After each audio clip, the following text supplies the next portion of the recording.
आ जाती है, मैं फिर लग जाता हूं अपने कला सृजन में। मित्रों, कलाकार बनना बहुत आसान है।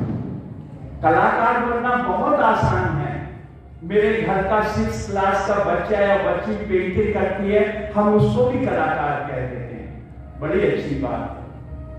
नाटक में भी सब लोग अपने आप को कलाकार कहते हैं, बहुत अच्छी बात है।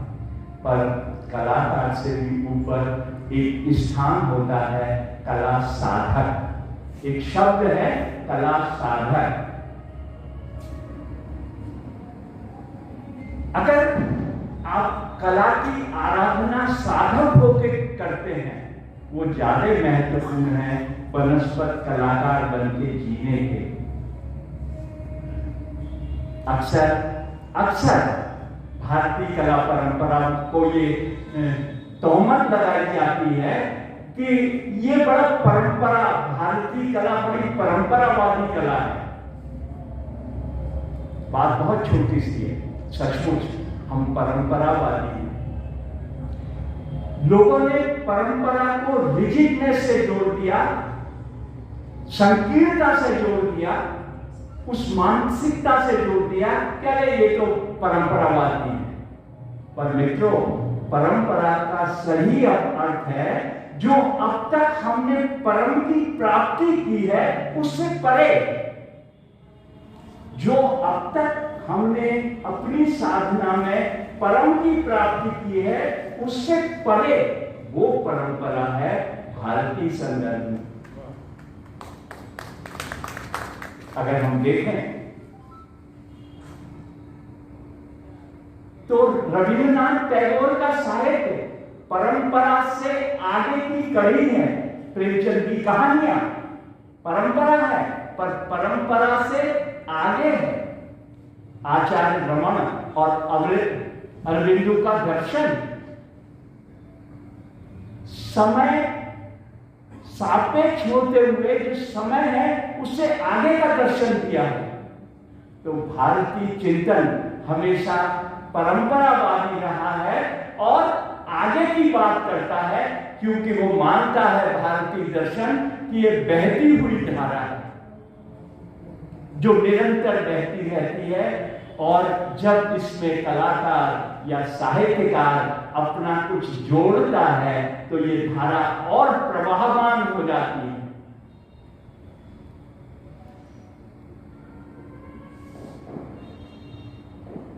इस बात को यही छोड़ दें। आज मेरे बारे में मेरे अग्रज, मेरे अनुजों ने मुझे बहुत कुछ कहा मेरे बारे में, पर मित्र, इंसान होना सबसे बड़ी कला है। अगर आप इंसान हो गए तो आप महान कलाकार हो गए, और आप महान कलाकार हैं और इंसान नहीं है तो सब बेकार है।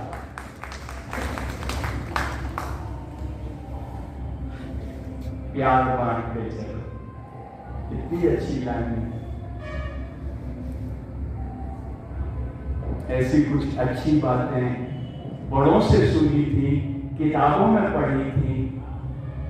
हमेशा कोशिश करता हूं कि उन बातों पे अमल करके अपने जीवन को सार्थक बनाऊं।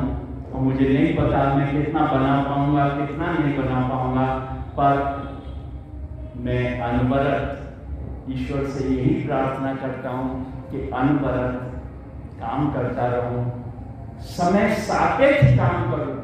देखिए, काम करना अलग बात है, पर समय सापेक्ष। कलाकार वही टाइमलेस आर्ट प्रोड्यूस कर सकता है जो समय सापेक्ष काम करे।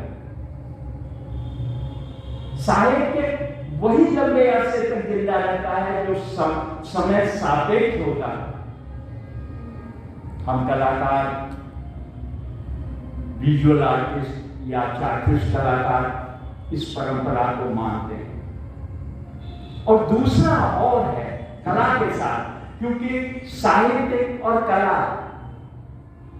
ये दोनों भाई बंधु हैं, पर आज के समय में बड़ा विचित्र माहौल हो गया है। कला और साहित्य भाई हैं पर कभी मिलते नहीं। कला और साहित्य भाई भाई हैं। वो सड़क पर मिल जाते हैं, दूसरे का हालचाल पूछ लेते हैं, पर आकर न मैं साहित्यकार के घर जाता हूं कि आपकी क्या कविता है, जरा मुझे बताइए। ये परंपरा समाप्त हो गई। ना साहित्यकार चित्रकारों के पास जाते हैं, ना प्रदर्शनियां देखते हैं। नाटककार हैं, वो अपने अपनी विधा में मस्त हैं। पर मित्रों, ललित कलाओं में चाहे नाटक हो चाहे साहित्य हो, जब तक हम अपनी सहोदर कलाओं को नहीं जुड़ेंगे तब तक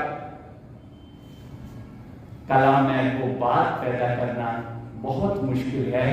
क्योंकि जो चित्र है वो नाटक में दिखाते हैं, वो भी चलते फिरते चित्र हैं।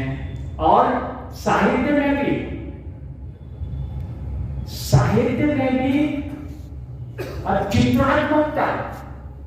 चित्रात्मकता साहित्य या कविता में भी बहुत प्रमुख अंग है। बिना चित्रात्मकता के साहित्य नहीं लिखा जाता। कविता और चित्रात्मकता। आज जिस पुस्तक का लोकार्पण हुआ 6 मैं